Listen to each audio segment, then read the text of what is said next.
Assalamualaikum warahmatullahi wabarakatuh. Perkenalkan, nama saya Alwi Fadli Harahap, mahasiswa program Magister Ilmu Hadis Universitas Islam Negeri Sumatera Utara. Nomor induk mahasiswa 3006233002. Di sini saya akan mempresentasikan makalah saya yang berjudul Tokoh-tokoh hadis di Malaysia. Adapun tokoh yang saya pilih untuk mengkerucutkan pemaparan materi ini yaitu Qasim Ahmad, dan terkait pemikirannya terhadap sunnah-sunnah Rasulullah SAW. Sebelum saya memaparkan hasil analisa saya, di sini terlebih dahulu saya menjelaskan ataupun menyampaikan apa alasan saya mengangkat tema ini untuk dibahas. Di sini yang pertama yaitu umat Islam telah sepakat bahwasanya hadis Nabi itu merupakan sumber kedua rujukan umat Islam setelah Al-Quran. Namun di era sekarang ini, di zaman sekarang ini, muncul di berbagai negara-negara yang mengingkari hadis Rasulullah. Padahal sudah kita ketahui bahwasanya hadis itu merupakan ma'udifa ilan Nabi SAW min qawlin au fi'lin au takririn au sifatin. Segala ketetapan, segala ucapan, perbuatan, ketetapan dan sifat-sifat Rasulullah SAW itulah yang disebut dengan hadis. Namun di era sekarang ini muncul di berbagai negara-negara yang mengingkari hadis-hadis Rasulullah. Di sini yang saya temukan seperti di India dan Pakistan, gerakan ini muncul pada tahun 1906 Masehi. Disebut dengan golongan Jam'iyah Ahli Quran. Gerakan ini diketahui oleh Abdullah Cakrawali dan Khawaja Ahmad Din. Selain di India dan Pakistan, gerakan ini juga muncul di Mesir, yaitu ketika kita melihat tulisan oleh Muhammad Taufik Siddiqi yang dimuat dalam majalah Al-Manar Cairo. Dalam artikel tersebut, beliau mengatakan bahwa perilaku Nabi Muhammad SAW tidak dimaksudkan untuk ditiru secara keseluruhan oleh umat Islam. Selain di India, Pakistan, Mesir dan lain sebagainya, di Malaysia juga muncul gerakan anti terhadap hadis-hadis Rasulullah SAW, yaitu pada tahun 1980-an yang dipelopori oleh Qasim Ahmad.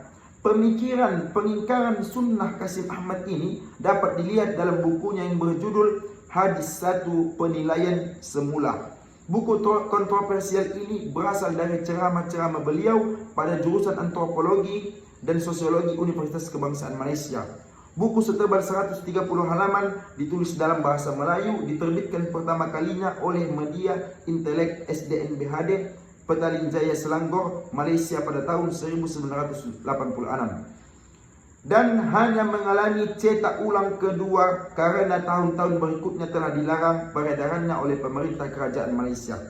Pertanyaannya, siapa sosok Qasim Ahmad ini? Lalu bagaimana pemikirannya? Insya Allah di sini saya akan memaparkan hasil temuan saya untuk menjelaskan sosok Qasim Ahmad dan bagaimana pemikirannya terhadap sunnah-sunnah Rasulullah SAW.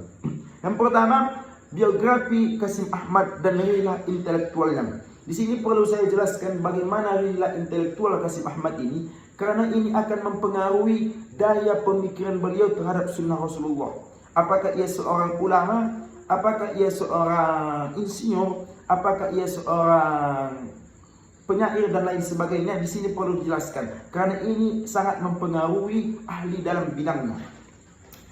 Qasim Ahmad adalah anak sulung dari 3 bersaudara.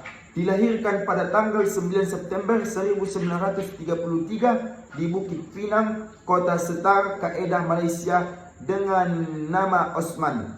Namun ketika masih kecil sering sakit-sakitan, maka namanya diubah menjadi Qasim.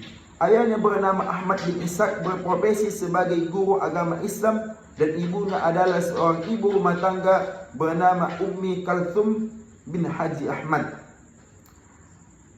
Rilah intelektual Qasim Ahmad dimulai ketika ia memasuki sekolah Melayu di Bandar Baru tahun 1939 sampai 1946.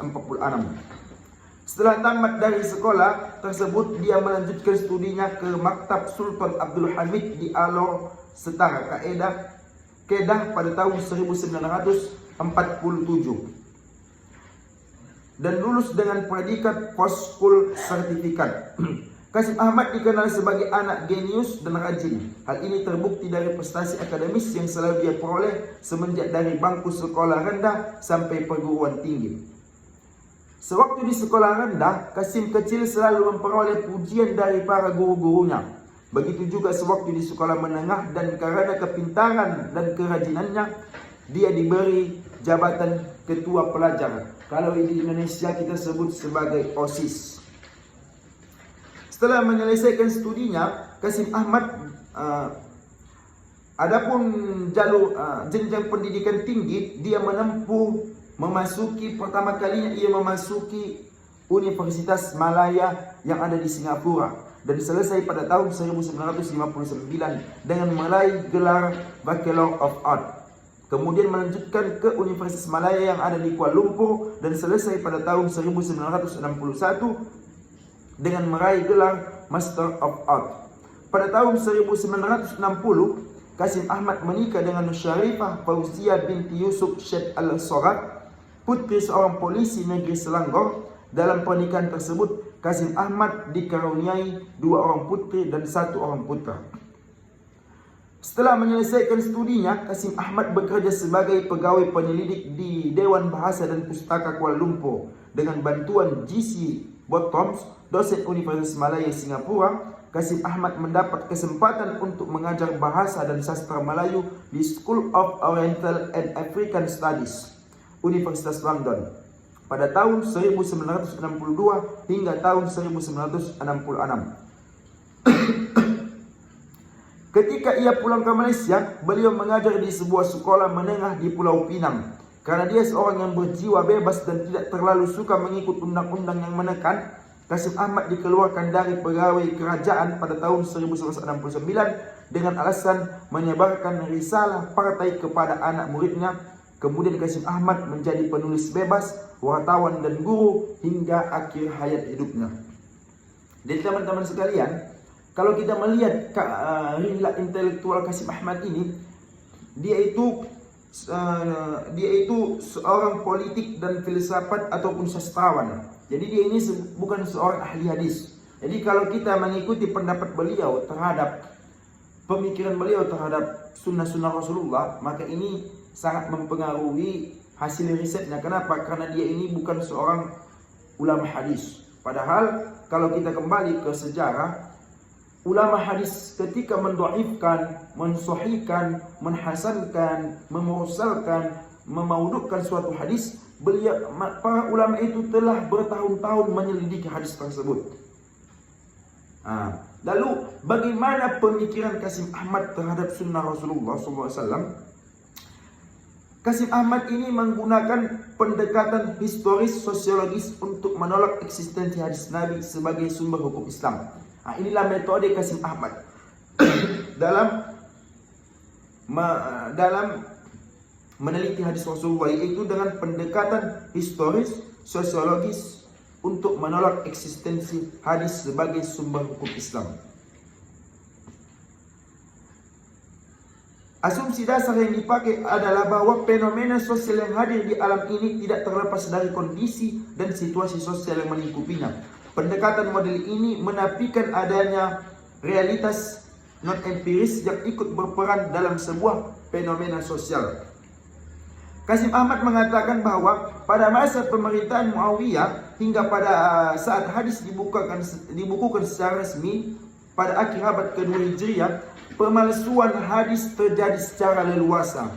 Pada waktu itu, hadis dijadikan bahan cerita dan alat bagi kelompok-kelompok politik dan teologi untuk menegakkan pendapat mereka masing-masing. Memang teman-teman sekalian, jika kita kembali membaca buku-buku sejarah hadis Nabi, kita akan melihat bahwasanya maraknya pemalsuan hadis itu ketika akhir abad pertama Hijriah sampai tahun kedua Hijriah. Yaitu bahkan Imam Ahmad bin Hanbal pernah menangkap basah seseorang yang mengatasnamakan dirinya memasukkan hadis tersebut. Inilah maraknya. Pada periode ini jugalah muncul seorang tokoh hadis yang menyelamatkan sunnah Rasulullah ini dari para pengingkarnya. sehingga ia digelari dengan Nasrus Sunnah, yakni siapa dia? Yakni Imam Muhammad bin Idris Asy-Syafi'i yang wafat pada tahun 204 Hijriah. Ketika terjadi pertentangan antara aliran pikiran, yakni Ahlul Ra'yu dengan aliran Sunnah, Ahlus Sunnah, dan pada akhirnya kemenangan dan penerimaan teori pandangan Asy-Syafi'i, maka hadis diberi tempat yang utama bersama-sama Al-Quran. Dengan demikian penggunaan pikiran kreatif atau ijtihad tidak diperbolehkan lagi. Inilah yang kemudian dikenal dengan ungkapan penutupan pintu ijtihad dan permulaan taklid yang berlanjut sampai awal abad ke-20, dan pada akhirnya telah menyebabkan negara-negara Islam menjadi mundur dan terzolimi di dunia. Qasim Ahmad mengatakan bahwa apa yang disebut oleh ahli hadis dengan 6 kitab sahih, yakni Sahih Al-Bukhari, Sahih Muslim, Sunan Abu Dawud, Sunan At-Tirmidzi, Sunan An-Nasai, dan Sunan Ibnu Majah, yang disebut dengan Kutubus Sittah menurut Imam As-Sarkasti. Namun kalau menurut Imam Al-Maqdisi, Imam Abu Thayyib Al-Maqdisi, beliau lebih memasukkan kitab Al-Muwatta Imam Malik dalam kategori Kutubus Sittah dan membuang Sunan Ibnu Majah, kalau saya tidak salah, membuang Sunan Ibnu Majah dari kategori Kutubus Sittah dengan alasan bahwasanya hadis-hadis yang dalam kitab Al-Muwatta lebih kuat. Adapun Imam As-Sarkasti memasukkan Sunan Ibnu Majah dengan alasan hadis-hadis yang termaktub dalam Sunan Ibnu Majah banyak yang tidak ditemukan dalam 5 kitab hadis lainnya. Kembali kita ke pemikiran Qasim Ahmad bahwasanya dia meragukan di sini. Dia mengatakan kitab-kitab tersebut, yaitu kitab-kitab 6 yang tadi saya sebutkan, baru muncul sekitar 210 sampai 230 tahun sesudah Nabi Muhammad SAW wafat. Bukankah ini bukti yang menunjukkan bahwa hadis satu perkembangan baru yang tidak diajarkan oleh Nabi Muhammad SAW? Sebaliknya, andai kata benar apa yang dikatakan oleh hadis, bahwa hadis-hadis telah dicatat pada waktu Nabi masih hidup, dihafal dan ditransformasikan dari satu generasi ke generasi berikutnya, hingga hadis dibukukan secara resmi pada abad ke-2 Hijriah, pertanyaan kita adalah mengapa pengumpulan hadis baru dilakukan pada abad ke-2 Hijriah dan tidak pada masa lebih awal, umpamanya pada masa pemerintahan khalifah-khalifah Rasyidin. Di sini saya akan menjawab argumentasi Qasim Ahmad tersebut. Yang pertama, kenapa hadis Nabi tidak dibukukan pada masa Rasulullah? Di sini sudah saya mengutip pendapat Syekh Muhammad Ajat Al-Khatib bahwa ketika Rasulullah masih hidup, jangankan membukukan, menulis hadis, menulis saja ada istilah pelarangan dari Rasulullah, yaitu hadis yang diriwayatkan oleh sahabat Abu Sa'id Al-Khudri bahwasanya man kataba ghairul Quran falyamhu, kata Rasulullah. Namun di sisi lain Abdullah Umar bin As ketika bertanya kepada Rasulullah, "Ya Rasulullah, bolehkah aku menulis hadis-hadismu?" Kurang lebih seperti itu. Maka Rasulullah menjawab, "Uktub, tulislah. Fawalladzi nafsi biyadihi ma kharaja minhu illa haq." Tidaklah yang keluar dari, demi zat jiwaku yang ada di tangannya, tidaklah yang keluar dari mulutku ini, kata Rasulullah, kecuali kebenaran. Nah, ini salah satu menunjukkan bahwasanya hadis Nabi sudah ditulis pada masa Rasulullah masih hidup. Dan ini terbukti dalam penelitian Syekh Mustafa Al-A'zami bahwasanya beliau menemukan manuskrip tulisan sahabat Nabi seperti Sahifah Sulaiman Al-Munabbih. Namun yang ingin kita jawab adalah kenapa hadis-hadis tidak dibukukan pada masa Nabi ataupun pada masa sahabat-sahabat, namun dibukukan ketika pada tahun kedua Hijriah, yaitu pada masa Khalifah Umar bin Abdul Aziz. Ini sudah menjadi tradisi bagi para sahabat ataupun tabi'ut tabi'in bahwasanya mereka dalam mentransfer hadis-hadis Rasulullah ini, ataupun biasa kita sebut dengan tahammul wal ada, mengandalkan hafalan. Karena kekuatan intelektual pada saat itu masih tinggi.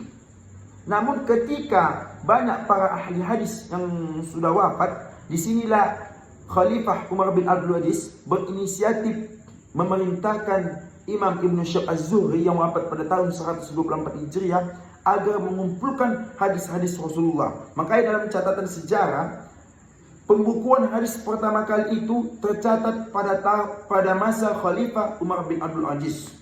dan beliau memerintahkan Ibnu Syihab Az-Zuhri untuk mengumpulkan hadis tersebut.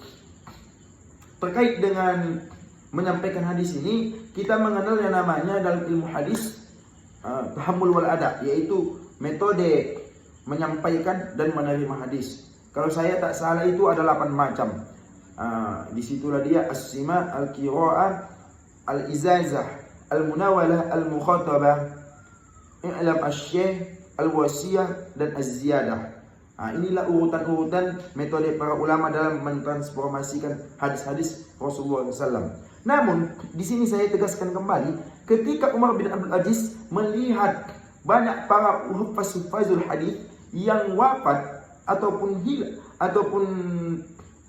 sudah wafat, kita katakan banyak yang sudah wafat, maka disinilah Umar bin Abdul Aziz berinisiatif untuk mengumpulkan hadis-hadis Rasulullah. Namun seperti kata Syekh Muhammad Al-Khatib, kumpulan hadis-hadis yang dikemukakan pada saat itu tidak sampai kepada kita. Adapun kitab hadis yang telah terkumpulkan yang sampai ke tangan kita yaitu kitab hadis Al-Muwatta karya Imam Malik bin Anas. Adapun setelah periode itu muncullah dia pada tahun awal abad ke-3 Hijriah, yaitu pada masa Imam Al-Bukhari yang lahir pada tahun 194 wafat tahun 256 Hijriah.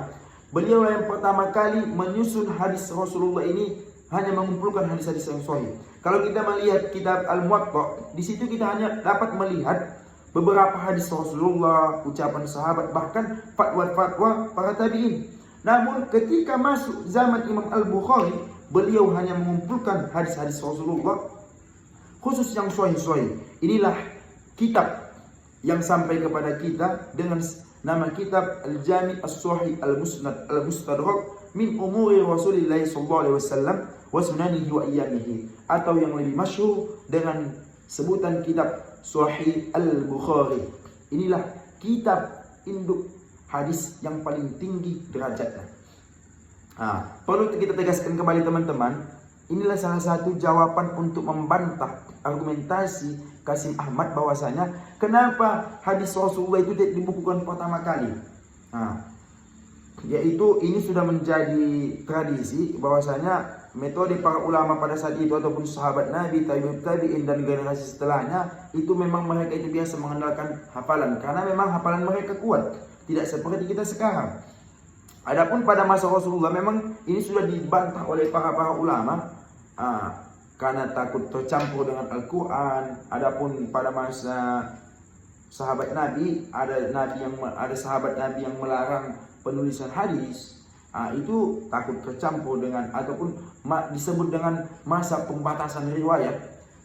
Itu kalau kata Syekh Nuruddin Itir dalam bukunya Manhaj Naqfi Ulumul Hadis, di situ disebutkan alasan para sahabat membatasi periwayatan itu karena takut tercampur dengan fatwa-fatwa sahabat dan lain sebagainya. Oleh demikian, kalau kita mengikuti pendapat dari Qasim Ahmad yang meragukan otentisitas hadis karena beliau meragukan dari sisi otentisitasnya karena tidak mungkin bisa kita anggap kebenarannya karena jauh dari masa Rasulullah setelah dibukukan. Ini sudah terbantah. Bahkan kalau kita memakai dengan metode yang dia gunakan dengan metode pendekatan sosiologi historis, ini juga terbantah bahwasanya ini sudah masyhur di dalam catatan-catatan sejarah bahwasanya pembukuan hadis pertama kali itu pada masa Umar bin Abdul Aziz. Namun adapun tulisan-tulisan yang dapat ditemukan itu dapat dibuktikan dalam penelitian Syekh Mustafa Al-A'zami. Mungkin masih banyak pemikiran-pemikiran Qasim Ahmad yang perlu kita tegaskan kembali. Namun untuk penyampaian tersebut mungkin bisa nanti disampaikan oleh teman saya, yakni saudara M. Fajri Yusuf. Disitulah nanti beliau memaparkan pemikiran-pemikiran Qasim Ahmad yang selanjutnya. Di sini saya hanya membantah satu pemikiran Qasim Ahmad, yakni terkait otentisitas hadis dari segi penulisannya. Beliau meragukannya, di sinilah saya menjawabnya dari paparan-paparan tadi. Mungkin inilah yang bisa saya sampaikan. Kurang lebihnya mohon maaf apabila ada perkataan saya yang tidak sesuai dengan data ilmiah. Mungkin teman-teman bisa menyampaikan kritik kepada saya, baik secara person pribadi maupun melalui komentar-komentar di bawah channel YouTube ini. Sekian dan terima kasih. Assalamualaikum warahmatullahi wabarakatuh.